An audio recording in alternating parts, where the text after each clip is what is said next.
Hey, it's me, Paxton, again here in the kitchen, and we have another lion's mane.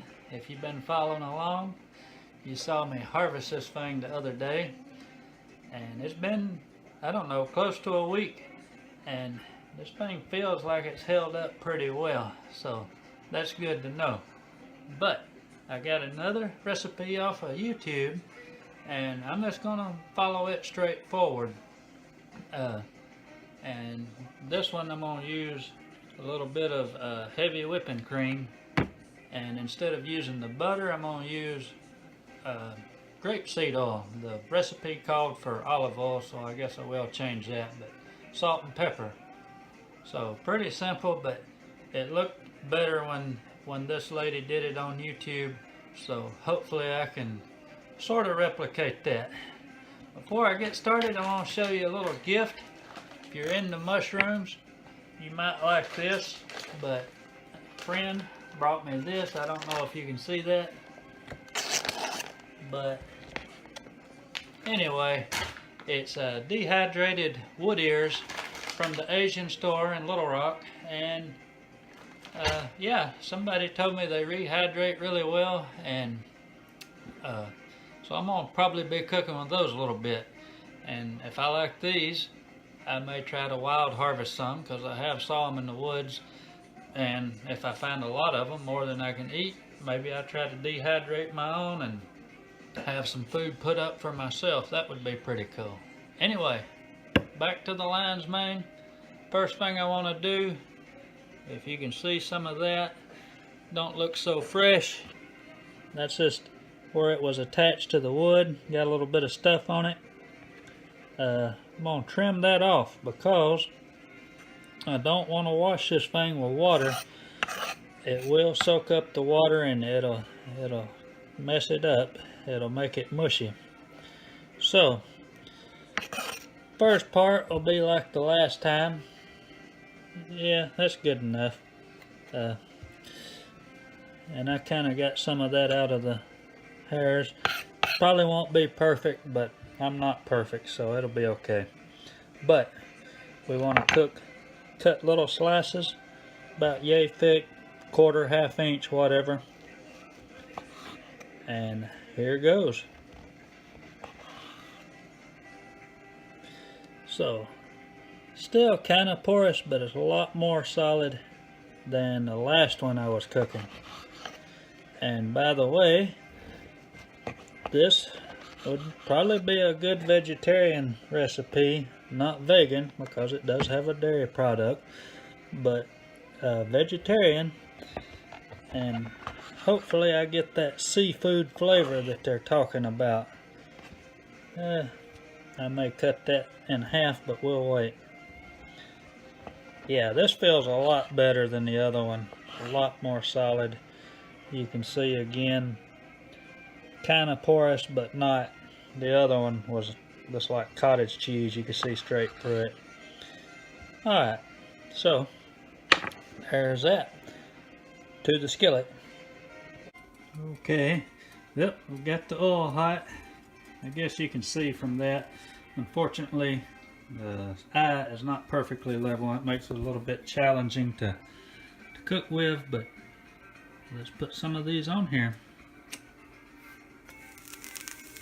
Oh yeah, sounds good. I'm gonna leave them in them big pieces. It'll make it easier on me.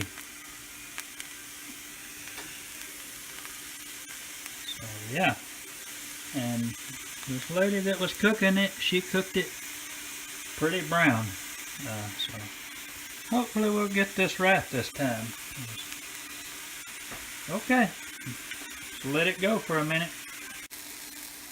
Alright, give this thing a flip, starting to brown up. Oh yeah.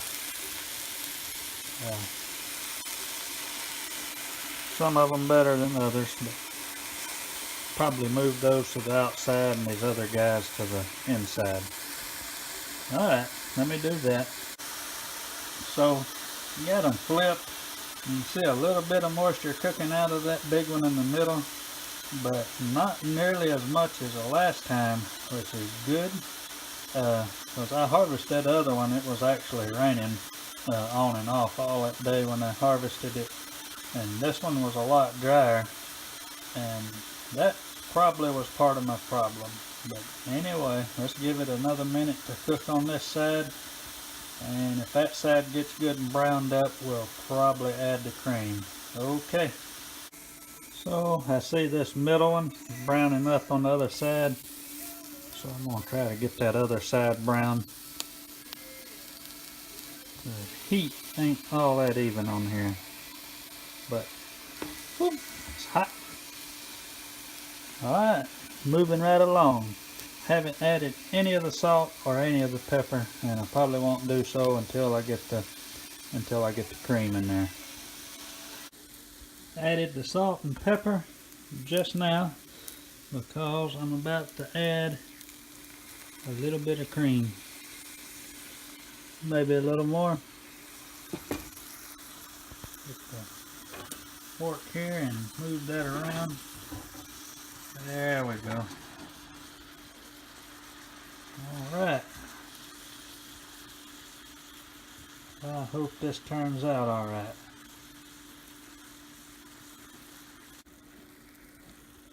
So you can see that I moved them around a little bit, moved the big guys to the outside. So let's start flipping them. I'll probably add some salt and pepper on this side.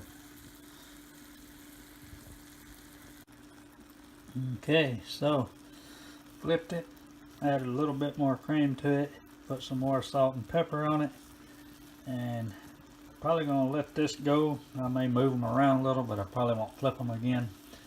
And go from there into the bowl. Well, I think I'm going to call that good. The cream's cooked down to nearly a gravy like. The mushroom's holding up pretty well. It's not falling apart, but I'm pretty sure it's cooked through and through. So I'm going to throw it in the bowl and give it a taste test. That looks awesome, y'all. Let's try it out. Alrighty, this is what we've been waiting on. Get a small piece out here.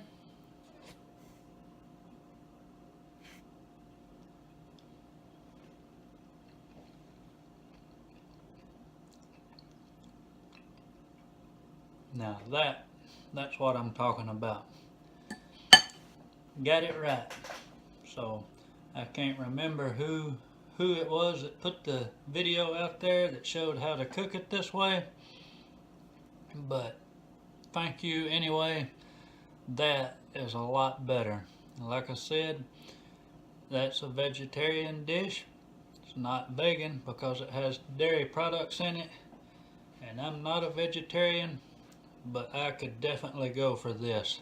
So if there are any vegetarians out there and they miss the taste of meat, that does have a really good, I guess a seafood flavor really. But it's unique. It's not a copycat of anything, but it's got a real meat-like flavor and consistency. So yeah, I'm gonna get off here and let you guys go. I'm about to hog out. Y'all be good.